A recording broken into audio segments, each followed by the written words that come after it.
नमस्कार मंडळी. जाणीचे यज्ञकर्मच्या या नवीन भागामध्ये मी मैथिली तुम्हा सगळ्यांचं अगदी मनापासून स्वागत करते. सगळ्यात आधी तर नरक चतुर्दशीच्या तुम्हा सगळ्यांना खूप खूप मनापासून शुभेच्छा. आणि उद्या आहे लक्ष्मीपूजन म्हणजे दिवाळीतला सगळ्यात महत्त्वाचा दिवस. तर अशा या महत्त्वाच्या दिवसांमध्ये आपल्या घराघरांमध्ये गोड गोड पदार्थ होतच असतात. बरेच जण आधुनिक पदार्थ करतात, सोपे पदार्थ करतात, तर काही जण खूप पारंपरिक पदार्थ करतात, कारण ते सगळ्यांना आवडीचे असतात. आणि अशा निमित्ताने सगळेजण एकत्र येऊन असे छान पदार्थ घरोघरी केले जातात.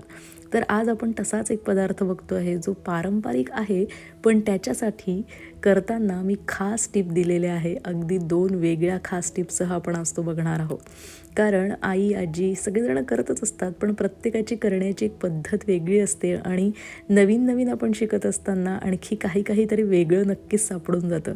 तर या दिवाळीत काय नवीन तुम्हाला सापडू शकतं ते या व्हिडिओत तुम्हाला बघायला मिळेल.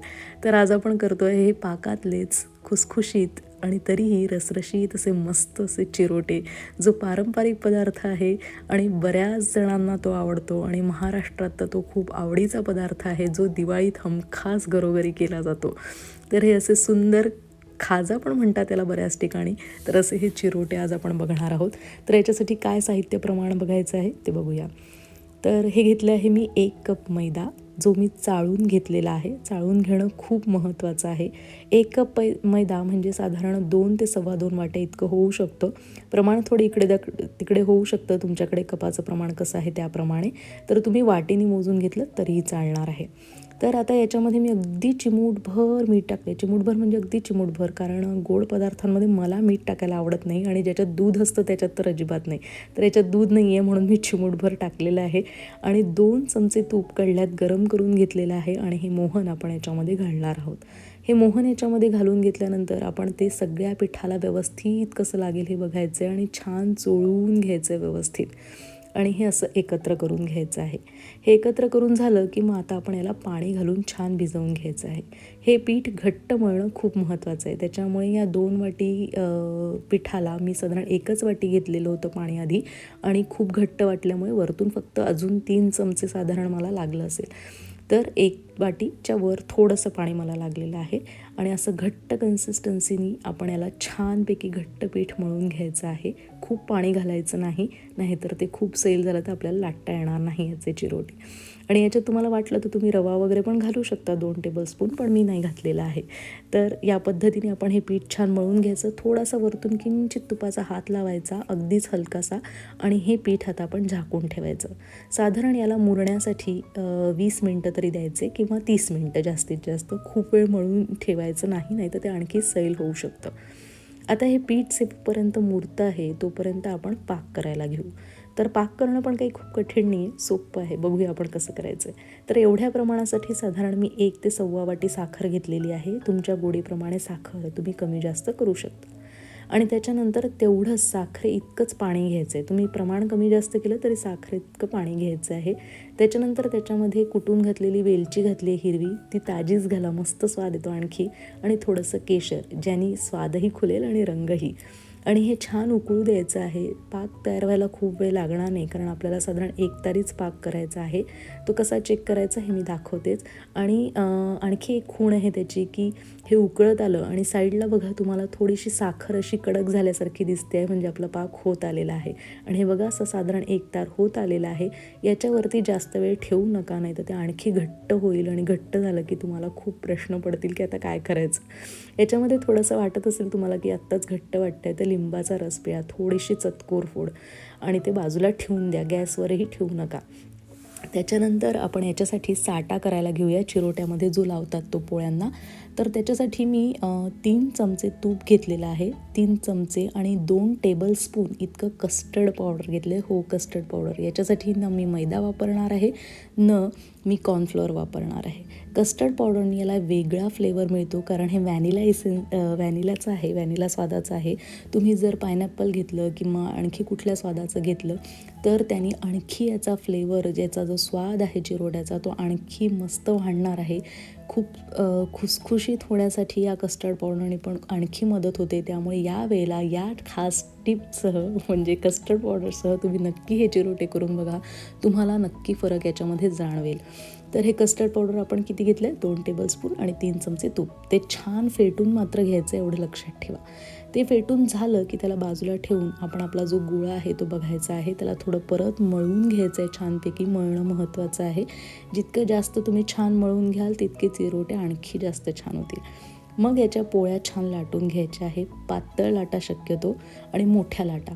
तर मी त्याच्यासाठी म्हणूनच हे चॉपिंग बोर्ड घेतलेलं आहे, पोळपाट छोटं पडतं याच्यासाठी म्हणून. आणि मला ना थोडंसं हे भिजवून ठेवलेला याला पीठ भिजवून ठेवायला जास्त वेळ झाला आहे म्हणून ते किंचित सैल झालेलं आहे. तर हा त्याचा दुष्परिणाम होऊ शकतो, त्यामुळे जास्तीत जास्त 20 ते 30 मिनटंच ठेवा. तर मी थोडं थोडं पीठ लावून हे आता लाटून घेते आहे आणि मोठ्या पोळ्या करायच्या छान आणि एक एक पोळी बाजूला ठेवून द्यायची. एवढ्या पिठामध्ये माझ्या साधारण 5 मोठ्या पोळ्या झालेल्या आहे मस्तपैकी आणि त्या आपण एक एक करून बाजूला ठेवलेल्या आहे. आता ही बघा इतकी छान पातळ पोळी लाटायची जितकी शक्य होईल तितकी आणि मग शेवटची जी पोळी आहे त्याच्यावर आपण एक एक करत चाटा लावायचा आहे आपला. आणि या साट्यामुळे एकतर रंग पण खूप सुरेख येतो आणि तुम्हाला वेगवेगळ्या मँगो फ्लेवर, पायनॅपल फ्लेवरचे वेगवेगळे कस्टर्ड पावडर जर मिळत असतील तर तेही उत्तम, म्हणजे चिरोट्याचा तसा फ्लेवर पण तयार होतो, खूप सुरेख लागतात. तर आता हे आपण बघा एकावर एक छान चाटा लावून मस्तपैकी पोळी एकावर एक ठेवायची आहे, थोडीशी दाबून घ्यायची आहे, लाटायची काही गरज पडणार नाही. साधारण एकसारख्या आकाराच्या पोळ्या केल्या तर उत्तम. आणि हे असं मस्तपैकी त्याला लावून छानपैकी त्याच्यावर पसरवून घ्यायचं आहे. एक लक्षात ठेवायचं आहे, साठा खूपही लावायचा नाही, नाहीतर ते अति खुसखुशीत होऊन पण तेलात सुटतील. किंवा मोहन घालताना पण ती टीप लक्षात ठेवायची आहे की मोहन पण अति घालायचं नाही आहे. एवढ्या एक कपासाठी अगदी 2 छोटे चमचे मोहन पुरतं. आणि हा बघा साठा पण एकदम व्यवस्थित झालेला आहे एवढ्या प्रमाणातला आपला, त्यामुळे. आणि तोही खूप न लावायचा आहे, खूप लावला की ते अति खुसखुशीत होऊन तेलात सुटून जातील. आणि रोल करताना पण हा रोल एकदम टाईट करायचा आहे, म्हणजे त्याचे पदर लगेच सुटणार नाहीत आणि छान खुसखुशीत होतील यातून ते. तर असं रोल करून घ्यायचं आहे छान दाबून आणि मग त्याला आपण एकेका आपल्या बोटाच्या अंतराने छान त्याचे एकसारखे कट देऊन घ्यायचे आणि असे हे कट देऊन आपण त्यांना बाजूला ठेवून द्यायचं आहे. एवढ्या प्रमाणात आपल्याला साधारण 20 होतात आणि हे बघा असे छान पाकळ्या पाकळ्या त्याच्या वेगळ्याच दिसायला लागल्या आत्तापासूनच. आपण असे वेगळे ठेवले, आता लाटायचं कसं ते बघूया. तर त्याला ना जिथून आपल्या पाकळ्या आहेत किंवा लेयर्स आहेत, पदर्स आहेत, तिथून न लाटता मधून प्लेन बाजूने त्याला लाटायचं, एकदा उभं आणि एकदा आडवं करून.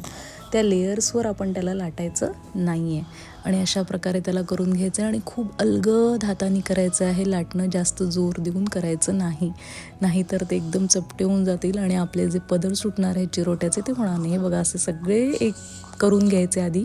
आणि हे लाटत असताना आपण तेल गरम करून घ्यायचं आहे आणि तेल साधारण 3-4 मिनटं व्यवस्थित चांगलं कडकडीत गरम करायचं आणि मग एकदम मंद आचेवर आपले चिरोटे आपण तेलात सोडायचे आहेत. तेलात सोडण्यावर आता मी खास ट्रिक सांगणार आहे, ज्याच्यामुळे खूप पदर्स आणि लेयर्सला येतात चिरोट्याला. तर एक काटा चमचा घ्यायचा आणि एक साधा चमचा छोटा आणि काट्या चमच्याने एका बाजूने त्याला त्या पाकळ्या ज्या आहेत त्या खुलवायच्या आणि एका बाजूने साध्या चमच्याने त्याला धरून ठेवायचं. आणि हे बघा त्याच्यामुळे येतात अशा मस्त खुसखुशीत होणाऱ्या चिरोट्याच्या लेयर्स, एकदम मस्तपैकी खूप सुंदर खुलतात हे चिरोटे असे. आणि कसं करायचं की आधी आपण तेलात टाकायचं, त्याला किंचित त्याला आकार धरू द्यायचा त्याचा आणि मग एका बाजूने काट्याने त्याला मधून ज्या पाकळ्या आहेत त्याच्यामध्ये घालून त्याला थोडंसं पोर करून असं छान खुलवून घ्यायचं आहे. खूप सोपं आहे आणि गॅस मंद असला की हे करायला कठीण नाही आहे. तुम्हाला वाटेल हे कठीण आहे दिसताना, पण तसं ते नाही आहे, एकदम सोप्या पद्धतीने होतं. एका वेळेला 2 ते 3 इतके चिरोटे तेलामध्ये टाका, त्यामुळे ते एकदम सोपं जातं. मंद गॅस असल्यामुळे चिरोटे एकदम पटकन वर येत नाही आणि ते वर यायच्या आतच आपण ही क्रिया करू शकतो. एकदम छान हळूवारपणे त्याला फोर्कने हे करा. बघा सुंदर पदर सुटतात आणि सुंदर रंगाचे हे मंद आचेवरचे चिरोटे तयार आहेत आपले. हे बघा या पद्धतीने मी एकदा आणखी छान तुम्हाला दाखवते की एका बाजूनी आपल्याला काट्या चमच्याने त्याला पाकळ्या खुलवून घ्यायच्या आहे आणि एका बाजूनी धरून ठेवायचं आहे. मंद गॅस असल्यामुळे ते करायलाही कठीण जात नाही आणि ही क्रिया एकदम हळूवारपणे होऊन जाते. आणि हे असं खुलवून झालं की मग त्याला दोन्ही बाजूनी छान तळायला वेळ द्यायचा आहे. साधारण एवढे सगळे चिरोटे व्हायला अर्धा तास वगैरेच पुरेसा असतो, खूप वेळ लागत नाही. आणि आपले सगळे चिरोटे तयार आहे. थोडेसे गरम असतानाच त्याच्यावर पाक घाला, फक्त पाकात ते बुडवून ठेवू नका. खूप वेळ बुडवून ठेवले तर चिरोटे एकदम नरम पडतील. त्यामुळे त्याच्यावर अलगद पाक घाला फक्त आणि थोड्या वेळाने तो पाक निथळून पण घ्या. म्हणजे वेगळ्या ताटात परत चिरोटे काढून घ्या, कारण ते जर पाकात तसेच बुडून राहिले तर ते नरम पडून जातील. तुम्ही कधी त्याला खाणार आहे त्याच्यावरही ते अवलंबून आहे. लगेच घेणार असाल तर ते थोड्या वेळात तसेच घेतले तरी चालतील, पण तसं नसेल करणार तर पाकातून त्याला काढून घ्या आणि असे छान त्याच्या लेयर्समध्ये त्या पदरांमध्ये व्यवस्थित पाक सोडा. एकदम रसरशीत असे हे चिरोटे होतील आहे आणि खूप खुसखुशीत पण राहतील, कारण आपण अति पाक त्याच्यावर घातलेला नाही आहे. एकदम सुंदर चवीचे, सुंदर दिसणारे असे बघताच क्षणी खावेसे वाटणारे चिरोटे तयार आहे. तर यावर्षी या पद्धतीने माझ्या खास ट्रिकसह नक्की करून बघा आणि हा व्हिडिओ आवडल्यास लाईक करा, शेअर करा जास्तीत जास्त लोकांपर्यंत आणि अशाच आणखी रेसिपी बघण्यासाठी सबस्क्राईब पण करून टाका. भेटूया आपण पुढच्या भागात. तोपर्यंत नमस्कार. जाणीजे यज्ञकर्म आणि दिवाळीच्या तुम्हाला तेजोमय शुभेच्छा. बघा किती खुसखुशीत चिरोटे झाले आहेत ते आणि हे तितकेच रसरशीत पण आहेत. त्यामुळे या पद्धतीने यावर्षी ही रेसिपी ट्राय करायला विसरू नका. भेटूया पुढच्या भागात.